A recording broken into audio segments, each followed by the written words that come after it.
আমি শুধু নকল করে বলছি। আল্লাহ রাসূল সাল্লাল্লাহু আলাইহি ওয়াসাল্লাম বললেন, মান কানা ইউমিনু বিল্লাহি ওয়াল ইয়াউমিল আখির ফালইউকরিম যায়ফা। হাদিস বুখারীর নবীর নির্দেশ এটা। আল্লাহ রাসূল সাল্লাল্লাহু আলাইহি ওয়াসাল্লাম বললেন, তোমরা যদি আল্লাহর প্রতি ঈমান এনে থাকো আর কঠিন কিয়ামতের দিনকে বিশ্বাস করো, এই দুটি কথা বলার পরে রাসূল সাল্লাল্লাহু আলাইহি ওয়াসাল্লাম নির্দেশ দিলেন, ফালইউকরিম যায়ফা, তোমরা মেহমানকে কদর করবে। বাস, খুব ভালো করে কথাটা বুঝে নেবেন। এটা আল্লাহর নবীর নির্দেশ, আমার পার্সোনাল বক্তব্য নয়। নবী বললেন তোমরা মেহমানকে কদর করবে। তার মানে সেই যুগে মেহমানদের অভাব ছিল। মেহমানরা বাড়িতে আসলে খেতে দেবে, মেহমানের একটা কাপড় নাই কাপড় দেবে, একটা মেহমানের সঙ্গে 1 ঘন্টা বসবে, আলোচনা করবে, যেটা মেহমানের দরকার সেটা। এখন যদি আপনারা মনে মনে এই অঞ্চলের লোকেরা পাবেন সৈয়দপুর না জানেন না, যদি আপনারা ভাবেন যে আসাম থেকে এসছে আমরা সবাই একটা করে বিস্কুট খিলাবো আসামের মৌলভী সাহেবকে, আচ্ছা যে কটা লোক আসছেন একটা করে বিস্কুট যদি আমার মুখে দিতে শুরু করেন, জানটা কি বের হবে না থাকবে? পেরিয়ে যাবে। একটা করে যদি ডিম দেন, যে একটা করে ডিম খিলাবো, কাজে যদি কথা হলো আমার যা খাবার খাওয়া হয়ে গেছে, এখন আমাকে খিলাতে হবে না, যে আমাকে এখন একজন একটা ডিম দেন, একজন একটা বিস্কুট দেন, একজন এটা দেন, ওটা দেন, খিলে মেহমানদারি। এটা নাম এখন মেহমানদারি হবে না। এখন তো সবাই একটা করে ডিম দিতে শুরু করেন, লোকটা মরেই যাবে, এটা মেহমানদারি হবে না। মেহমানদারির কারণ আছে, মেহমানদারির নিয়ম আছে, মেহমানদারি যখন যেটা দরকার মেহমানকে দাও, সেটার নাম মেহমানদারি। আমার ভাইরা প্রজন্ম বলছি, আমি আপনাদের মেহমান, আমি আপনাদের কাছে, আপনারা ঘড়ি ধরে দেখুন, আমি 1 ঘন্টার সময় আপনাদের কাছে ভিক্ষা চাবো, আর তারপরে আপনাদের ইচ্ছার উপর নির্ভর করবে।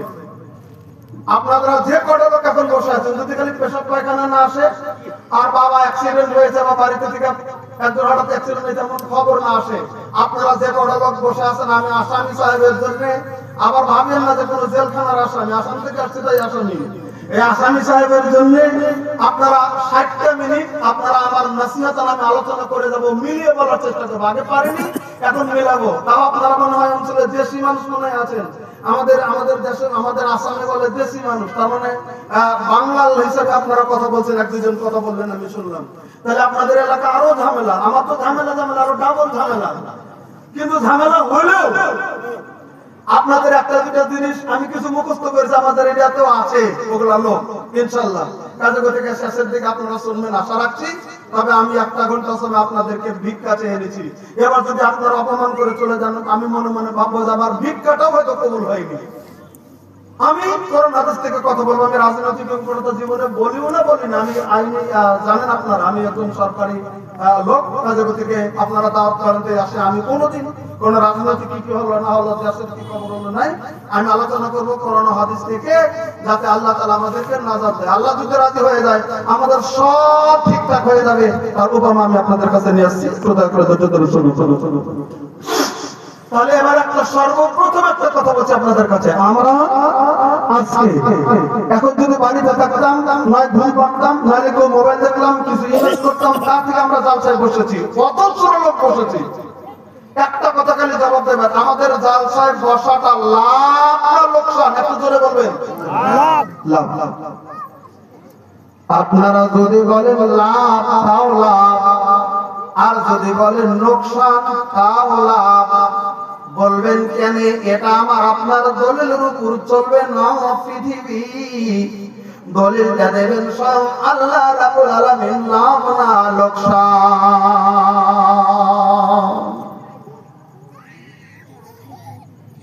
আমি হাতে নিয়েছি, জিনিসটা কি একটু বলেন তো দেখি। কোরআন।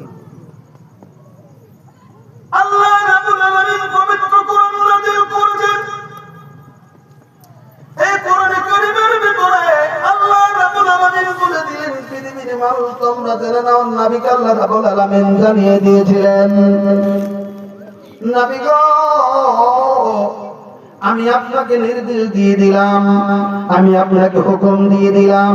আল্লাহ নবীকে হুকুম দিয়েছিলেন।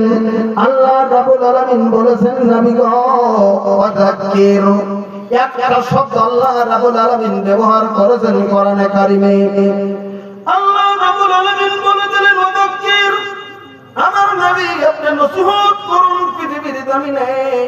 পৃথিবীর জমিনের ভিতর আপনার লেকচার দেন নবীজি। নবী গো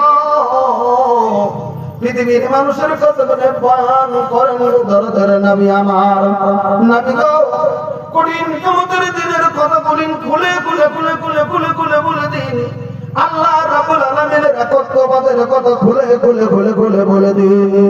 আপনি কালিমার দাওয়াতের মিশনটা পৃথিবীর জমিনের ভিতরে চালিয়ে দিন। নবী গো, কোনটা হালাল কোনটা হারাম আপনি খুলে খুলে বলে দিন। পৃথিবীর জমিনের ভিতরে মানুষ যতদিন বেঁচে থাকবে কি করবে এই কথা বলেন পৃথিবীর জমিনের ভিতরে বলে দেন গো নবী। নবী গো, আপনি পৃথিবীর জমিনের ভিতরে মানুষ যখন মরে যাবে, কবরের ভিতরে চলে যেতে হবে, কবরের ভিতরে যাওয়ার পরে মানুষের কি অবস্থা হবে কথাগুলি খুলে খুলে বলে দেন। ও আমার নবী, আমি আল্লাহ রাব্বুল আলামিন নির্দেশ দিয়ে দিলাম, আপনাকে আমার নির্দেশ মেনে মানুষের কানে কানে কানে কানে কানে কানে কথাগুলি যদি বলে দেন গো নবী। ফাইনাল যিকরা, আপনার নসিহতে আপনি যদি নসিহত করেন, আপনি যদি বয়ান করেন, আপনি যদি লেকচার দেন, আপনার বয়ানে আপনার লেকচারে তানফাউল মুমিনিন, পৃথিবীর জমিনের ভিতরে যারা মুমিন, যারা ঈমানদার, যারা আল্লাহ রাব্বুল আলামিনকে বিশ্বাস করে নিয়েছে, আল্লাহ রাব্বুল আলামিনকে যারা স্বীকার করে নিয়েছে, আমি আল্লাহ তাআলা বলে দিলাম মুমিন মানুষগুলি আপনার নসিহতে কামিয়াবি হয়ে তারা জান্নাতি হবে। তাহলে নবীর নসিহতে মুমিনরা কামিয়াব হবে, একথা কে বলেছেন? পবিত্র কোরআনে আল্লাহ তাআলা বলে দিলেন, স্পষ্টকরণ করলেন আল্লাহ রাব্বুল আলামিন এই কথা।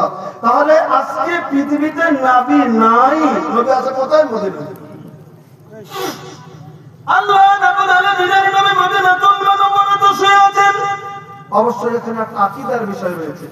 আপনারা কতটুকু জানেন আপনাদের এলাকায় আছে কিনা জানি না, এখনো কোন কোন কোন কোন পৃথিবীর কোন কোন এলাকায় কিছুগুলো লোক আছে তারা ধারণা করে তারা নবীর প্রতি যখন ইয়া নবী সালাম আলাইকা পড়তে শুরু করে দেন, তাদের কাছে নাকি নবী হাজির হন, তাই নবীর সম্মানে তারা দাঁড়িয়ে যায়। এরকম আকীদার মানুষ এখনো হাজার হাজার পৃথিবীতে রয়েছে।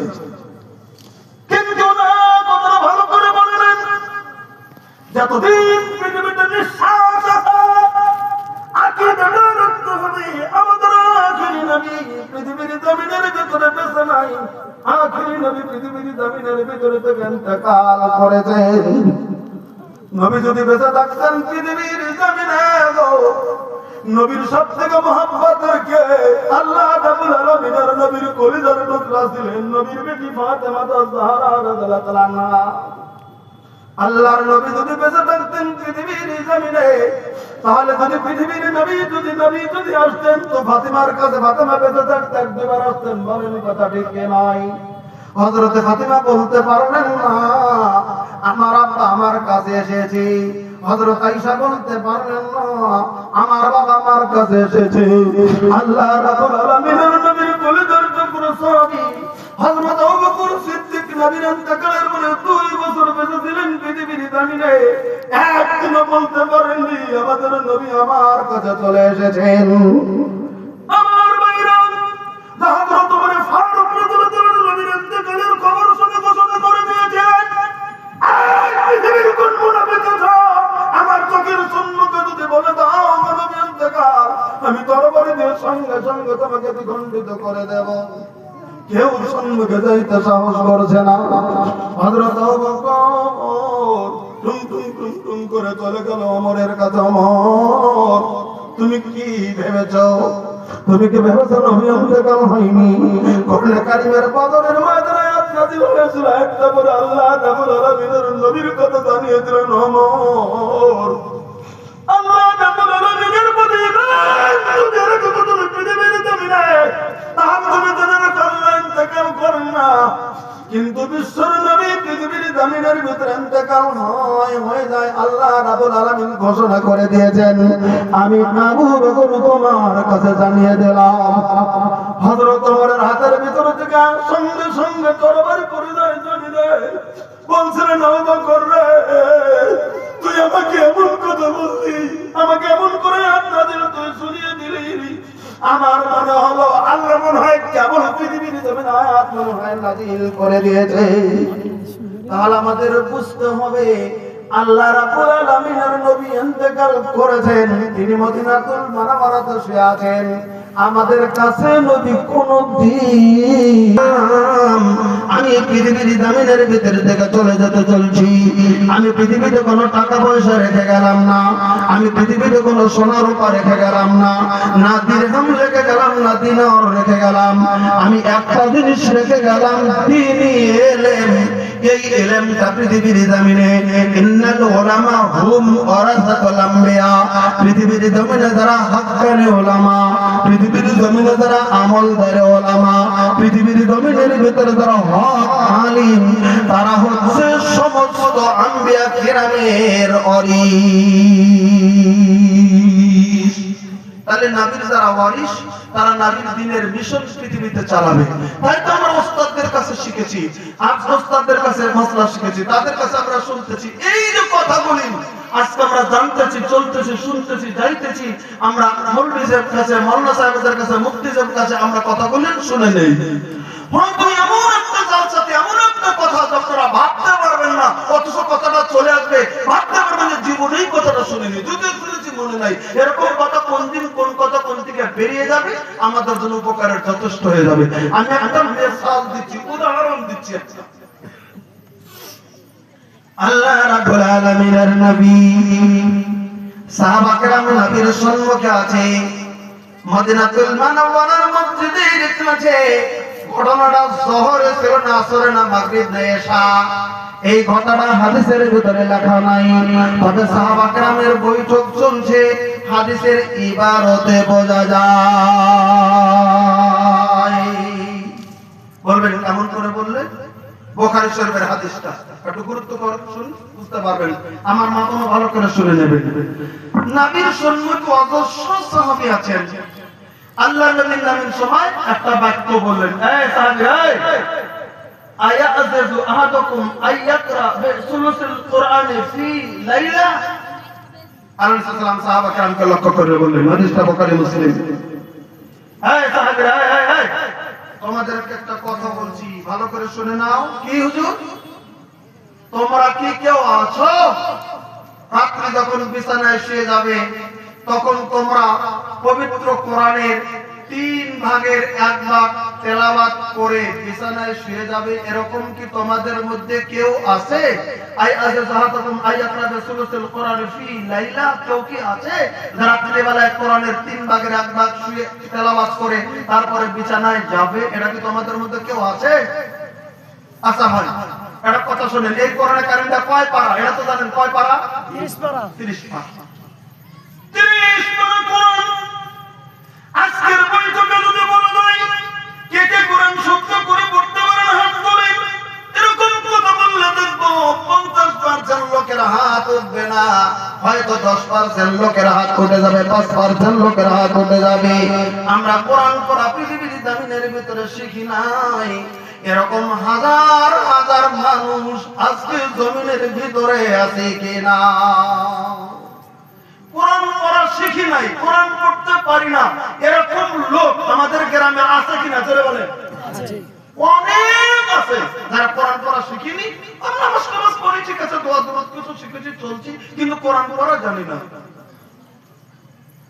আল্লাহ রাব্বুল আলামিন নবী বললেন, তোমাদের মধ্যে কে কেউ আছে কোরআন কারীমের 3 ভাগের 1 ভাগ পৃথিবীর জমিনের ভিতরে রাত্রিবেলায় তেলাওয়াত করবে?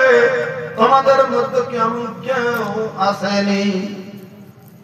রাবী নিজেই বর্ণনা করলেন, ফাশাক্কা যালিকা আলাইহিম। আল্লাহর নবী যাদের কাছে বলছিলেন, তাদের উপরে এই আমলটা বিরাট বড় ভারী হয়ে গেল। প্রশ্ন যদি করেন কেন ভারী হলো, ভারী কেন হবে না? 30 পারা কোরআন, 3 ভাগের 1 ভাগ কয় পারা হবে? 10 পারা। তাহলে সারাদিন মদিনাতুল মুনাওয়ারাতে সাহাবা কেরাম বিভিন্ন জায়গাতে কাজ করার পরে সন্ধ্যাবেলা যখন বাড়িতে চলে এসেছে, হয়তো মাগরিব এশার নামাজ পড়ে বাড়িতে কিছু যাবে, কিছু খানাদানা করবে, বিছানায় শুয়ে যাবে, তখন কেমন করে 10 পারা কোরআনটা তেলাওয়াত করে বিছানায় যাবে। সাহাবীদের জন্য বিরাট কঠিন হয়ে গেল। ফাকালু আইয়ুনা ইউতিকু যালিকা রাসূলুল্লাহ। সব সাহাবা কেরাম মিলে বললেন, নবী গো, না না না না, এটা কারোর জন্য সম্ভব হবে না গো। ধরে ধরে নবী আমার কোরআনে কারিমের 10 পারা তেলাওয়াত করে বিছানায় শুয়ে যাওয়াটা বিরাট কঠিন। এটা কে পারবে গো নবী? এটা পারবে না, বিরাট কঠিন আমল গো নবীজি, এটা কারোর জন্য সম্ভব হবে না। এই কথাটা বলতে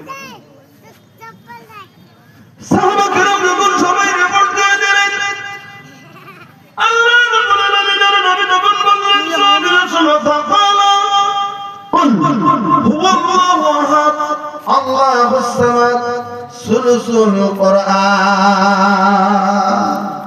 সাহাবীরা রে, আমি নবী তোমাদেরকে জানিয়ে দিলাম, এই কোরআনে কারীমের ভিতরে একটা ছোট্ট সূরা আছে, যে সূরাটার নাম আমরা বলি সূরা ইখলাস, যে সূরাটার নাম বলি আমরা কুল হুর সূরা।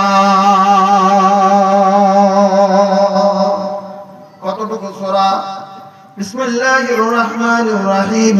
কুল হুয়াল্লাহু আহাদ আল্লাহুস সামাদ লাম ইয়ালিদ ওয়া লাম ইউলাদ ওয়া লাম ইয়াকুল লাহু কুফুয়ান আহাদ।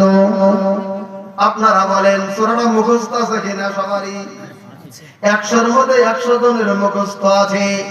আল্লাহ রাব্বুল আলামিনের নবী বললেন, আমার সাহাবাগণ শুনো, কেউ যদি পৃথিবীর জমিনে বিসমিল্লাহ সহকারে একবার যদি কুল হুর সূরা পৃথিবীর জমিনের ভিতরে বিছানায় শুয়ে যাওয়ার আগে যদি তেলাওয়াত করে, একবার যদি কুল হুর সূরা যদি একবার যদি তেলাওয়াত করে গো, আমি নবী স্পষ্টকরণ করে দিলাম, ওই লোকটার আমলনামার ভিতরে 10 পারা কোরআন শরীফ তেলাওয়াত করার নেকি আল্লাহ তাআলা পূর্ণভাবে দান করে দেবে। নারায়ে তাকবীর।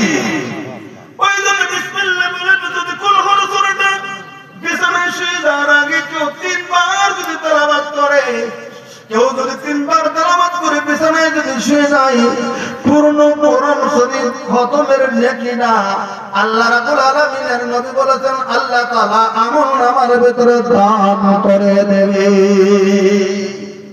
সৈয়দপুরের অঞ্চলের লোকের কাছে আমি আপনার জানাবো, আমি আপনাদেরকে বলবো না যে প্রত্যেক রাতে একবার পড়বেন, আমি আপনাদেরকে বলবো না যে সপ্তাহে পড়বেন, আপনাদেরকে বলবো না যে মাসে একবার পড়বেন, অন্তত বছরে যদি একটা রাত্রি আমলটা যদি করেন, বিসমিল্লাহ তেলাওয়াত করার পরে কুল হুর সূরাটা তেলাওয়াত করবেন, আবার বিসমিল্লাহির রহমানির রহিম পড়বেন, আবার কুল হুর সূরা পড়বেন, আবার বিসমিল্লাহ পড়বেন, আবার কুল হুর সূরা পড়বেন।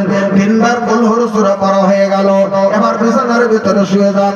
বছরে একবার যদি আজ থেকে যদি আমল শুরু করে দেন, আজ থেকে যদি 20 বছর বাঁচেন, আজ থেকে যদি 30 বছর বাঁচেন, আজ থেকে যদি 50 বছর বাঁচেন, কঠিন কিয়ামতের দিন আল্লাহ রাব্বুল আলামিনের দরবারে যেদিন হাজির হয়ে যাব, অন্তত বলতে পারবো সৈয়দপুরের মাটিতে অমুক জালসার ভিতরে আমলটা শুনেছিলাম, মাবুদ গো, বছরে একবার আমলটা করেছি, আমি তারপরে 30 বছর বেঁচেছিলাম, আমার জীবনে আমি 30 কোরআন খতম দিয়েছি।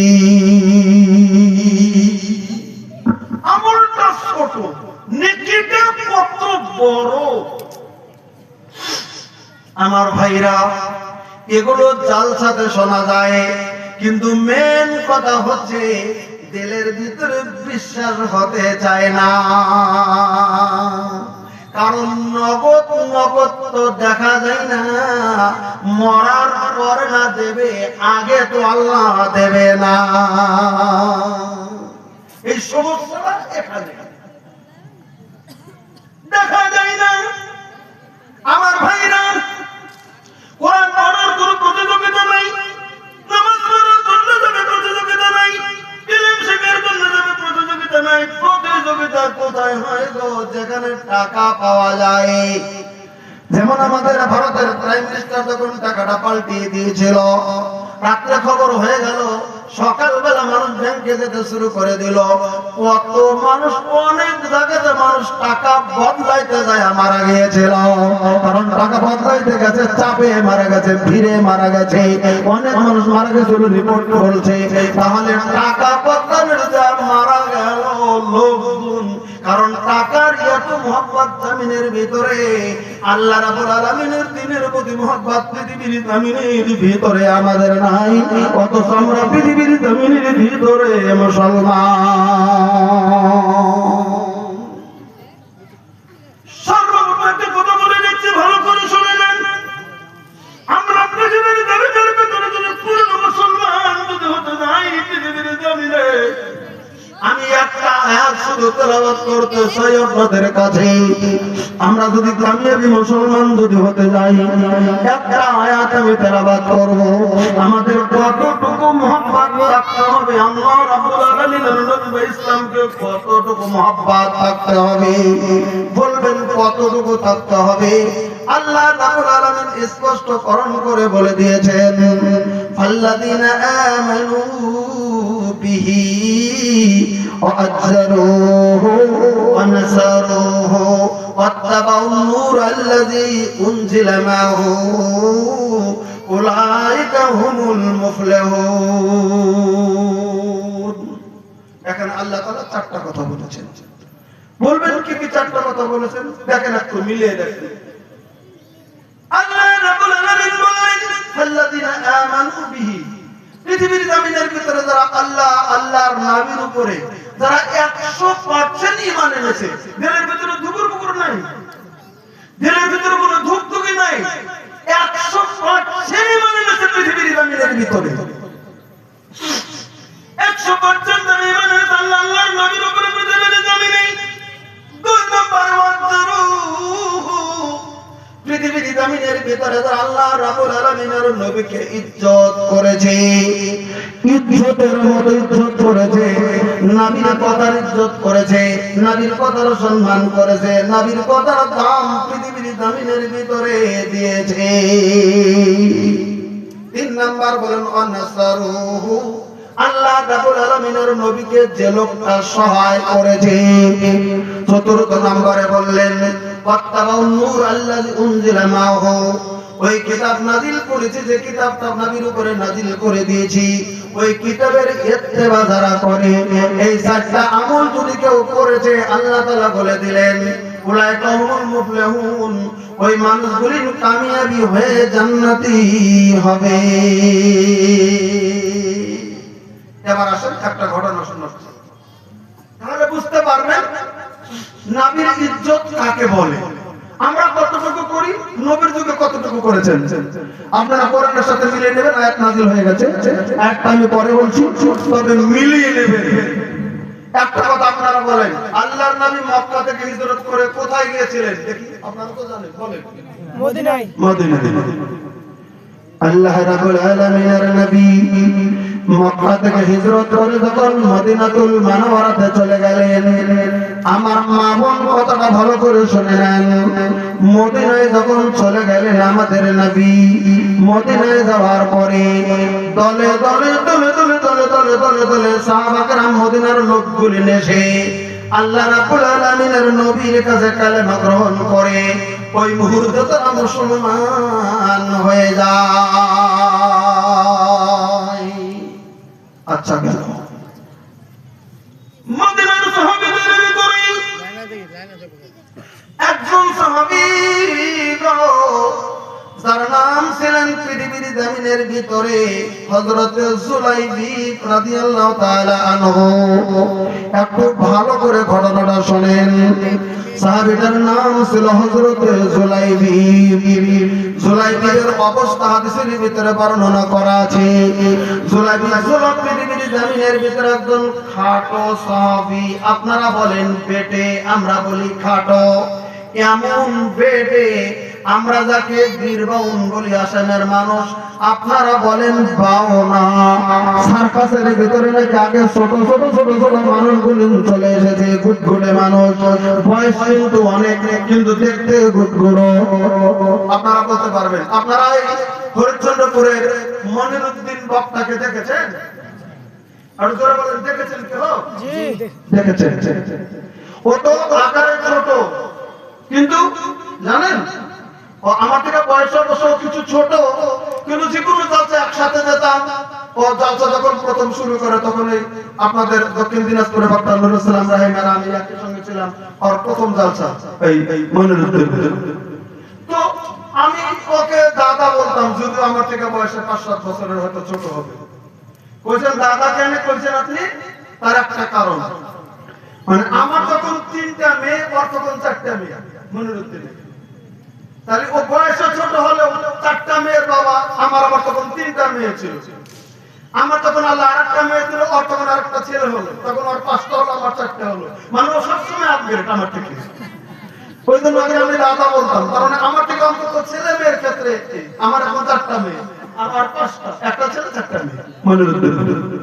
তো ওই জন্য ওকে দাদা বলতাম। আচ্ছা, ওর যেটা আকৃতি ছোট, কেউ কি মনে মনে ভাববে তার 5টা ছেলে মেয়ে, বাবা কিন্তু ছোট, বউ থাকছে কিনা তার সন্দেহ, কিছুই না। এমনি দেখতে খাটো, কিন্তু ইনশাআল্লাহ ওর ওজন করতে গেলে শরীর খুব ওজন, আমাদের সমান সমান ভারী। তার মানে এমনি সব সবল, শুধু আকৃতিতে ছোট। একে বলে বীর বাউন, আপনারা বলেন বাউনা, মানে পেটে। হযরত জুলাইবি এরকম পেটে ছিল, তার মানে বাউনা, আর দেখতে কালো, কুটকুড়ো কালো। আপনারা বর্তমান দেখেছেন, আগের যুগে বুঝতে পারেন নাই, এখন বুঝতে পারবেন, কারণ মোবাইলে দেখা যায় আফ্রিকার মানুষ একবারে কালো কুটকুটা, সাউথ আফ্রিকার মানুষ একবারে কালো কুটকুটা, তার মানে একদম কালির পাল্লার মতো কালি, এরকম কালা কুটকুটা আফ্রিকার মানুষগুলি একবারে কালো কুটকুটো। ওই যে ওই জন্য বলছিলাম, ওই সাহাবী ছিল একবারে কালো কুটকুটো, মুখেরও কোনো গঠন ছিল না, মুখেরও কোনো ঢিল গঠন ছিল না, এদিকে খাটো এদিকে কালো কুটকুটো, মুখের কোনো গঠন নাই, কিন্তু বয়স হয়ে গেছে 25। আল্লাহ রাব্বুল আলামিনের নবীর কাছে এসে বলতেছেন, নবী গো, আমি হযরত জুলাইবি, আমি আমাকে আপনি মুসলমান বানিয়ে দেন গো নবী। আমার বাবা নাই, মা নাই, বংশের কেউ নাই, আমার বাবা মামাকে ছোট থেকে চলে গিয়েছিল মদিনাতুল মুনাওয়ারাতে, আমার কোনো বংশের পরিচয় নাই গো নবী। আমি মানুষের দ্বারে দ্বারে দ্বারে দ্বারে ঘুরে ঘুরে ঘুরে বেড়ে আমি চলি, আমি আজ থেকে আমি আপনার কাছে আমি থাকতে চাই। হযরত জুলাইবির কথা হাদিসের ভিতরে বর্ণনা আছে, যুদু জুলাইবি খাটো পৃথিবীর জমিনে, আল্লাহ রাব্বুল আলামিন খাটো দেখেন না, কালো দেখেন না। আল্লাহ রাব্বুল আলামিনের নবীর সাহাবীদের ভিতরে সব থেকে একজন কালো কুটকুটো সাহাবী ছিলেন। তার নাম কি আপনারা জানেন? তিনি ছিল পৃথিবীর জমিনের ভিতরে হযরতে বেলাল। আপনারা বলেন নামটা শুনেছেন কি শোনেন নাই? যিনি মসজিদে নববীর মুয়াজ্জিন ছিল গো। আল্লাহ তাকে এত সম্মান দিয়েছিল, এত সম্মান দিয়েছিল। সাহাবীদের ভিতরে কালো কুটকুটো হযরতে বেলাল, ঈমানের তাজাল্লি, সাহাবীদের ভিতরে তো বড় ছিল ঈমানের তাজাল্লি।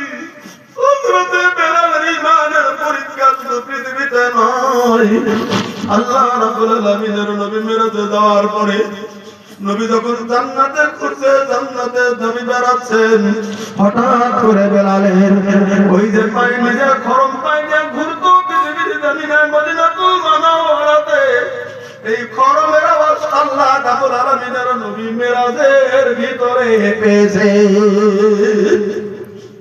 হযরত জিবরিলকে জিজ্ঞাসা করলেন, জিবরিল কে গো? জান্নাতের ভিতরে খরম পায়ে দিয়ে খটখট করে ঘোরে। হযরত জিবরিল জানিয়ে দিলেন, নবী ওটা অন্য কেউ নয়, আপনার কালো কুটকুটো সাহাবী হযরতে বেলাল। আল্লাহ রাব্বুল আলামিনের নবী মিরাজ থেকে ঘুরে আসার পরে হযরত বেলালকে জিজ্ঞাসা করেছিলেন, বেলাল এমন তুমি কি কাজ করো পৃথিবীর জমিনে? কি কাজ তুমি করো পৃথিবীর জমিনে গো? আমি নবী জান্নাতের ভিতরে ঘুরছিলাম, আমি দেখলাম তুমি আমার আগে আগে করো আগে তুমি জান্নাতের ভিতরে ঘুরতে দাও ঢুকতে দাও তুমি কি আমল করেছো হযরত বেলাল চোখের পানি ঝরঝর করে ছেড়ে দিয়েছে হযরত বেলাল বলতেন নবীজি গো আমার কোন আমল আমি তালাশ করে পাই না তবে একটা আমল আমি করি পৃথিবীর জমিনে আমার যখন ওযু চলে যায় সঙ্গে সঙ্গে আমি ওযু করে নেই আর ওযুটাকে পরিষ্কার করার জন্য আমি তাহিয়াতুল ওযু 2 রাকাত ও সঙ্গে সঙ্গে 2 রাকাত নফল নামাজ আমি আদায় করে নেই আল্লাহ মনে হয় আমার আমল কবুল করেছে মানে ওযু করেছেন ওযুর 2 রাকাত নামাজ আছে নফল নামাজ কেউ পড়লে পড়তে পারে নফল নামাজ ওযু করে দিনে 2 রাকাত নামাজ পড়ে দেন আল্লাহ রাব্বুল আলামিনের দরবারে আমলটা কবুল হয়ে গেছে তাই হযরত বেলালের জন্য আল্লাহ রাব্বুল আলামিন দেখিয়ে দিলেন নবী গরম পানি দিয়ে হযরত বেলাল জান্নাতে আগে আগে নবীর আগে আগে যেমন ঘুরতেছে নবী বুঝতে পারলেন একবার জোরে সুবহানাল্লাহ বলেন আল্লাহ রাব্বুল আলামিন কালো দেখেন না আল্লাহ তাআলা কালো ডিলডাল দেখেন না আল্লাহ রাব্বুল আলামিন চেহারা দেখেন না আল্লাহ তাআলা আপনার শরীর দেখেন না আল্লাহ তাআলা দেখেন আপনার অন্তর কলিজা আপনার দেখেন আল্লাহ রাব্বুল আলামিন দেখেন আপনার দিল আল্লাহ রাব্বুল আলামিন দেখেন আপনার ঈমানের তাজাল্লুটা আল্লাহ রাব্বুল আলামিন লক্ষ্য করেন সব সময় বলবেন কেন হযরত বেলাল তো জমিনের ভিতরে তো দাম হয়ে গেল একটা ইতিহাস বলছি 2 মিনিটে শুনে নেন আজকে আমরা সেই যুগের হযরত বেলালের ঈমানের পরীক্ষাটা কেমন জমিনের ভিতরে হয়েছে হযরত বেলাল আল্লাহ রাব্বুল আলামিনের নবীর ইন্তেকালের পরে কিছুদিন বেলাল পৃথিবীর জমিনের ভিতরে বেঁচে ছিলেন হযরত বেলাল অনেকদিন মদিনাতুল মুনাওয়ারাতে ছিলেন না নবীর সঙ্গে তারপরে আবার বেলাল মদিনায় চলে এসেছিলেন এই মদিনায় যখন বৃদ্ধ বেলাল চলে এসেছে তখনকার একটা ঘটনা বলছি ইতিহাসের ভিতরে ঘটনাটা পাওয়া যায় হযরত বেলাল সম্পর্কে ওই ছোট্ট ছোট্ট যুবকেরা মার কাছে জিজ্ঞাসা করেছে মা গো ঈমান কি ইসলাম কি কেমন করে আমরা ঈমান নিলাম মা তখন বলে দিয়েছেন ইসলামটা খুব কষ্ট করে এসেছে রে বাবা বলে কেমন কষ্ট করে এসেছে বলে বেলালের মতো সাহাবী বিরাট কষ্ট করেছে জমিনের ভিতরে কালেমাটার জন্য বলে কোথাকার বেলাল তখন মা বলে দিয়েছেন অমুক জায়গাতে মদিনার অমুক জায়গাতে হযরত বেলাল আছেন তোরা যা একটু খবর নিবি ইসলামটা তিনি কেমন করে গ্রহণ করেছে মার কথা মতো দুটি বাচ্চা ঠান্ডার মৌসুম সকালবেলা রৌদ্র উঠেছে হযরত বেলাল ঠান্ডাতে চাদর গায়ে দিয়ে গরম কাপড় গায়ে দিয়ে হালকা চাদর গায়ে দিয়ে রৌদ্রে বসে আছে সকালবেলা আর এই 2 যুবক টুক টুক টুক টুক টুক টুক করে চলে গেছে বেলালের বাড়ির পাশে সালাম দিয়েছেন দুটো যুবক আমার ভাইরা আল্লাহ রাব্বুল আলামিনের নবীর সাহাবাকে যখন সালাম দেওয়া হতো এত তারা খুশি হয়ে যেতেন তারা মনে হতো তারা বিরাট বড় খুশি হয়ে গেছে সত্য দুটি বার্তা যখন সালাম দিয়েছেন হযরত বেলাল বৃদ্ধ খুন পুরো ওইখান থেকে সালামের জবাব দিয়েছেন হযরত বেলাল বলছেন তোরা কারা রে বলতেছে আমরা ওই গ্রাম থেকে 2 জন চলে এসেছি বলো বাবা বলো বলো ছোট বাচ্চা দেখলে আমরা সবাই আদর করি বলো কেন এসছো বলে ওগো আল্লাহ রাব্বুল আলামিনের নবীর সাহাবী মার কাছে একটা কথা শুনেছি আপনি না যখন ঈমান নিয়েছেন আপনার নাকি খুব কষ্ট দিয়েছিল ওই যুগের মক্কার বেদিনেরা আচ্ছা বলেন বৃদ্ধর কাছে যখন কথাটা বললেন হযরত বেলালের চোখের পানি সঙ্গে সঙ্গে টপ টপ করে পড়তে শুরু হয়ে যায় বৃদ্ধ জীবনের ইতিহাসের কথা মনে পড়ে গেছে তখন এই যুবককে বলতেছেন তোরা আমার পিছনে আয় ছোট্ট ছেলেগুলো যখন বেলালের পিছনে গেল হযরত বেলাল গায়ের চাদরটা সরিয়ে দিয়ে গায়ের ভিতরে যে ওই যে গেঞ্জির মতো কাপড়টা ছিল টানটা একটু তুলে দিয়েছে তোরা আমার পিঠের দিকে দেখ রে তোরা দেখলে বুঝতে পারবি আমার ঈমানের পরীক্ষাটা পৃথিবীর জমিনে কত ছিল দুটি যুবক বেলালের পিঠের দিকে তাকিয়েছে যখন পিঠের দিকে দেখছে ভাই নজর করে দেখতেছে লোকটা পুরো হয়ে গেছে